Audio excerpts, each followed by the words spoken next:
সুপ্রিয় দর্শক, আসসালামু আলাইকুম। কেমন আছেন আপনারা? নিশ্চয়ই ভালো আছেন। আজকের ভিডিওতে আপনাদের সবাইকে স্বাগত জানাচ্ছি। আজকে আমি আপনাদের সাথে খুবই গুরুত্বপূর্ণ একটা টপিক নিয়ে আলোচনা করব, আর সেটা হচ্ছে 3 থেকে 5 বছর বয়সের বাচ্চা যে বাসায় আছে সেই বাবা মায়েদের জন্য আজকে খুবই গুরুত্বপূর্ণ 3টি পরামর্শ থাকবে। প্লিজ মিস করবেন না। চলুন জানাচ্ছি সেই পরামর্শগুলো কী কী।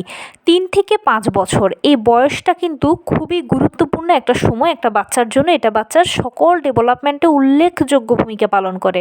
এ সময় বাচ্চার ব্রেন ডেভেলপমেন্ট, বাচ্চার মাইন্ড ডেভেলপমেন্ট, বাচ্চার শারীরিক গঠন সব কিছুর জন্য খুবই গুরুত্বপূর্ণ।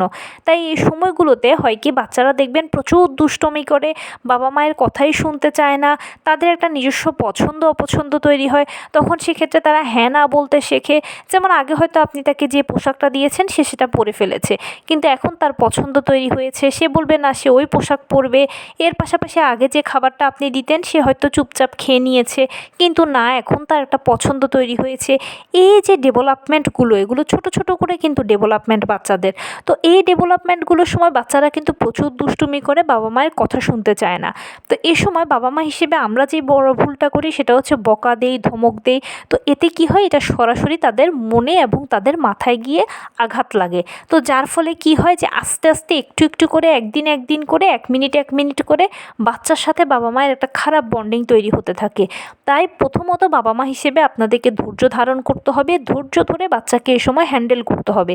বকাঝকা নয়, তাকে বুঝিয়ে শুনিয়ে আদর যত্নের মাধ্যমে আপনার তার থেকে কাজটা হাসিল করে নিতে হবে, কারণ এটা তার গ্রোথের সময়, এখন তার একটা ডেভেলপমেন্টের সময়। তাই এই সময়টাতে অবশ্যই আপনি তাকে সময় দিতে হবে, ধৈর্য ধরতে হবে, নিজেকে বোঝাতে হবে। বাচ্চা হয়তো প্রচুর দুষ্টুমি করছে, আপনার কোনো কথাই শুনছে না, কোনো মতেই না। তখন আপনার প্রচুর রাগ হলো, আপনি কি করবেন? মারবেন না, বকবেন না, কিচ্ছু করবেন না। আপনি জাস্ট তার সামনে থেকে 1 সেকেন্ড অন্য জায়গায় চলে যাবেন। 1 সেকেন্ডের মধ্যে দেখবেন যে আপনার রাগটা পড়ে গেছে। তখন আপনি নিজেই নিজেকে আস্তে কন্ট্রোল করতে পারছেন। তখন আপনি বাচ্চাকে আবার এসে সুন্দর করে বোঝাবেন, দেখবেন যে বাচ্চাও বুঝবে। এবারে অনেক বাচ্চা দেখা যায় যে বোঝালেও কোনো ক্রমেই বোঝে না, সব দিক থেকেই মা ফেল করছে, তাকে কোনো মতেই মানাতে পারছে না। তখন সেক্ষেত্রে তাকে আপনি একটু গঠনমূলক শাস্তি দেবেন, কারণ শুধু আদর করলে হবে না, মাঝে মাঝে শাসনেরও প্রয়োজন আছে, বাচ্চার ভয় পাওয়ারও প্রয়োজন আছে। তো এক্ষেত্রে আমরা শাসন হিসেবে গঠনমূলক শাস্তিটাকেই অবশ্যই বেছে নেব। সেটা কেমন হবে? ধরুন বাচ্চাকে পড়াতে চাইছেন, পড়ছে না, আপনি বলবেন যে তুমি বসে থাকো, আমিও বসে আছি এই পড়াটা শেষ না হওয়া পর্যন্ত। বসতে বসতে বিরক্ত হয়ে নিজেই পড়তে শুরু করবে। খেতে চাইছে না, আপনি বলবেন যে ঠিক আছে তুমিও বসে থাকো, আমিও বসে আছি, দেখি কতক্ষণে তোমার খাওয়া শেষ হয়। তো বসতে বসতে দেখবেন যে তার একসময় বিরক্ত লাগবে, তখন সে নিজেই খেতে শুরু করবে। এভাবে না মেরে, না বকে, আস্তে আপনি তাকে কৌশলে তার থেকে কাজটা আদায় করে নেবেন। তাহলে দেখবেন যে বাচ্চার সাথে আপনার বন্ডিংটা খারাপ নয়, বরং আস্তে আস্তে ভালোই তৈরি হবে। দ্বিতীয় যে জিনিসটা করবেন সেটা হচ্ছে, এই বয়সে বাচ্চাদেরকে আমাদের গুড টাচ ব্যাড টাচ শিক্ষা দিতে হবে। তো এই শিক্ষাদানের ক্ষেত্রে অবশ্যই আমরা যেটাকে চুজ করব বা প্রায়োরিটি দেব, সেই পদ্ধতিটা হবে বোঝানো। বাচ্চাদেরকে বুঝিয়ে শুনিয়ে আদর যত্ন ভালোবাসার মাধ্যমে আপনি তাকে গুড টাচ ব্যাড টাচ শিক্ষা দেবেন। বাচ্চার সাথে খেলাধুলা করবেন, বাচ্চাকে সময় দেবেন। বর্তমান সময়ে আমরা বাবা মায়েরা করি কি, যে স্ক্রিনে আমরা প্রচুর সময় দিই, সময় পেলাম আমরা নিজেরাই কোনো একটা স্ক্রিন নিয়ে বসে পড়লাম, কিন্তু না, এটা করা যাবে না। বাচ্চাকেও স্ক্রিন কম দেবেন। অনেক বাবা মা আছে যে কাজ শেষ হয়েছে বা বাচ্চা বিরক্ত করছে, নাও ফোনটা নাও, তুমি দেখো এটা, আমি ওটা দেখি। এই কাজটা ভুলেও করা যাবে না। আপনার বাসায় মোবাইল ফোন থাকলে সেটাকে একদম না করে দেবেন, মানে নেহাত প্রয়োজন ছাড়া ব্যবহার করবেন না। বাচ্চাকে সময় দেবেন, তার সাথে বেশি বেশি করে কথা বলবেন, তার সাথে খেলাধুলা করবেন। এতে আপনার সাথে বাচ্চার বন্ডিংটা ভালো হবে। প্লাস হবে কি, আপনি যে কোনো কিছু তাকে যখন শেখাতে যাবেন, ইজিলি খেলার ছলে, বোঝানোর ছলে শিখিয়ে ফেলতে পারবেন। বাচ্চাদের সাথে আপনারা ছাত্র ও শিক্ষকের খেলাটা বেশি খেলবেন। আপনি হবেন ছাত্র, বাচ্চা হবে শিক্ষক। তখন আপনি তাকে বলবেন যে তুমি মাকে এটা শেখাও।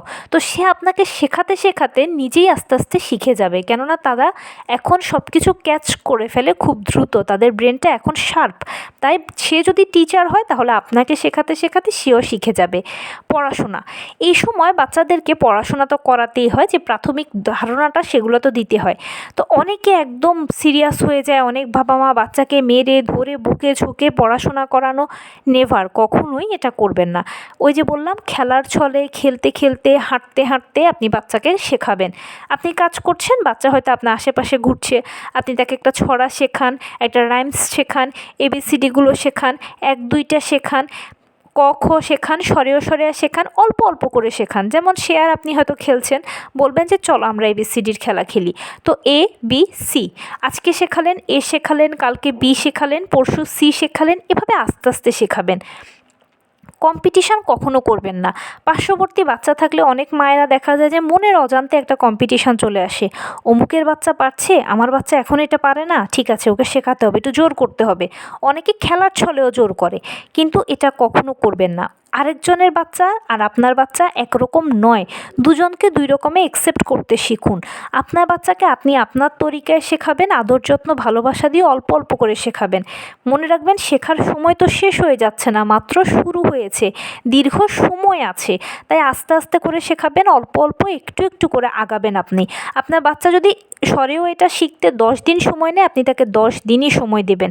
আরেকজনের সাথে কম্পেয়ার করে 2 দিনে শিখিয়ে ফেলার কোনো প্রয়োজন নেই। আস্তে আস্তে করে বাচ্চাকে একটু একটু করে লেখা শেখাবেন, কালার পেন্সিল দেবেন, আঁকতে আঁকতে বাচ্চার আস্তে আস্তে হাত আসবে। সব কিছুই ধীরে সুস্থে, কখনো জোর দিয়ে নয়।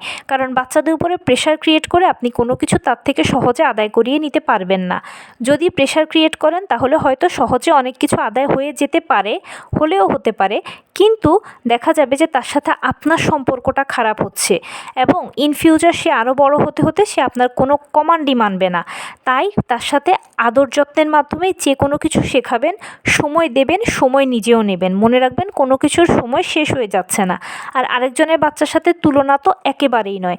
অমুকের বাচ্চা তার মতো, আপনার বাচ্চা আপনার বাচ্চার মতোই। দুজনকে দু রকমে অ্যাকসেপ্ট করলে আপনার জন্যই সবথেকে বেশি লাভ হবে। কখনোই তুলনা করে নিজের বাচ্চাকে মেরে ধরে শিখিয়ে ফেলি বা এরকমটা করিয়ে ফেলি, কখনোই নয়। কিন্তু বাচ্চাদের সাথে আপনারা সময় দেবেন। এ সময় বাচ্চারা কিন্তু অনেক বেশি অনুকরণ প্রিয়।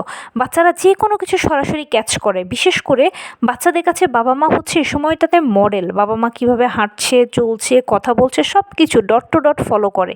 আপনি হয়তো মনে করছেন যে আমার বাচ্চা তো খেয়াল করে না, ও হয়তো স্ক্রিনের দিকে তাকিয়ে আছে বা অন্য কোথায় মনোযোগ দিয়েছে। কিন্তু না, আপনারা বাবা মা এই সময় কথাবার্তা বলতে সাবধানে কথাবার্তা বলবেন। আপনাদের চলা, ওঠা, বসা সব কিছু হবে অনেক সাবধানী, যেহেতু বাচ্চা আছে সে কন্টিনিউয়াসলি আপনাদেরকে ফলো করছে। আরেকটা বিষয় কি, আপনারা যদি এই সময়গুলো থেকে আস্তে আস্তে করে বাচ্চাদেরকে আলাদা বিছানা দেওয়ার জন্য চেষ্টা করেন, তাহলে সব থেকে বেশি ভালো হয়। যেহেতু এ সময় বাচ্চাটার ডেভেলপমেন্ট হয়, বাচ্চার মানসিক বিকাশ হয়, সে কিন্তু অনেক কিছু এ সময় বুঝতে পারে।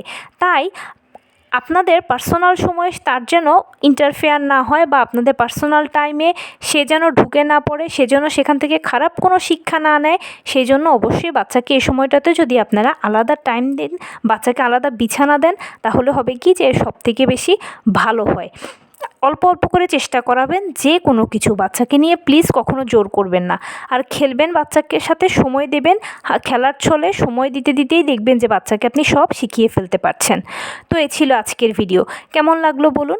ভালো লাগলে, যদি ভালো লাগে ও হেল্পফুল হয়ে থাকে, তাহলে প্লিজ লাইক, কমেন্ট, শেয়ার করতে একদম ভুলবেন না।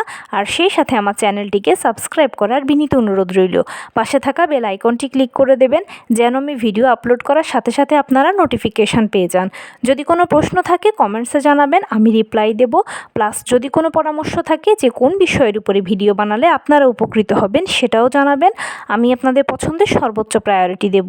ভালো থাকবেন, সুস্থ থাকবেন। আসসালামু আলাইকুম।